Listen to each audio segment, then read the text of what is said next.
Good afternoon. You find me about 1.5 miles from home. I've climbed up on the moor the other side of Empsey. Directly opposite us is the moor I often go walking on. That's Bardon Moor. I'm swinging my way around. I'm usually over the back of there.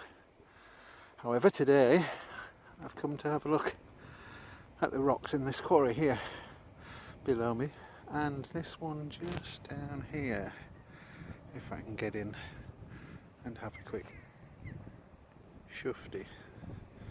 The actual quarry itself is shut to people, not closed as a business. Anyway, let's go and have a look, see what we can find. So we're in this sequence of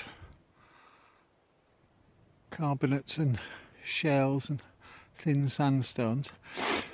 Gotta say, there's some pretty interesting stuff going on here. They're dipping right down towards me, these beds, which is pretty much north.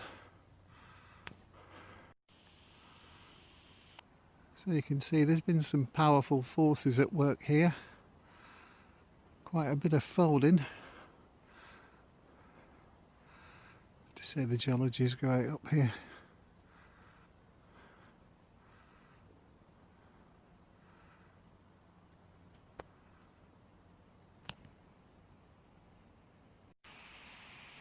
So on this face here you can see these beds dipping down towards me. There's this little bit of middle ground and there's a little bit of flexure going on there, because on the right hand side these beds are now dipping upwards. So there's a bit of a twist going on there, as in literally, not figuratively. So I think what's happened here is these beds on the left hand side here, and then there's these rocks here, and in between a gap, and I think these left hand side and the right hand side have been faulted a bit in this gap, and then up at the top you can see that the beds are continuous, so nothing's happened to them. So it's probably the case that it happened before the sediment was laid down. So seen from a distance on a bigger scale, you can see there's been quite a lot of upheaval going on here. I have to do a bit of reading, I think.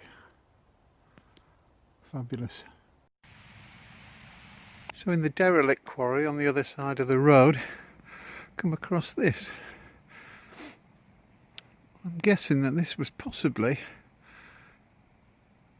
for holding explosives. It's a pretty substantial wall. I think they've hollowed out into the rock and then put this massive, well, what would put a big metal gate on the front. It's now all bricked up, but it would make a good explosive still. It's about 4 foot high for scale, that door. So I think we've got a small fault plane here. The reason I'm thinking that is that if you're looking on these, you see it's kind of stripy.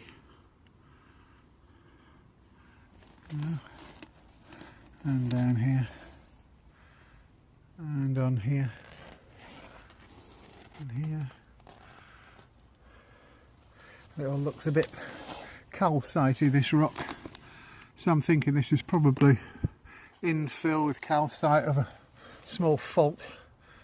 These little grooves are called slick in the sides, and if you run your fingers across them, if they're big enough, then you can tell which way the fault moved.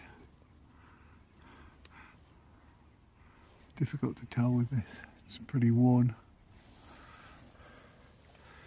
Anyhow, there's my glove for scale. Yeah, the geology is really interesting around here.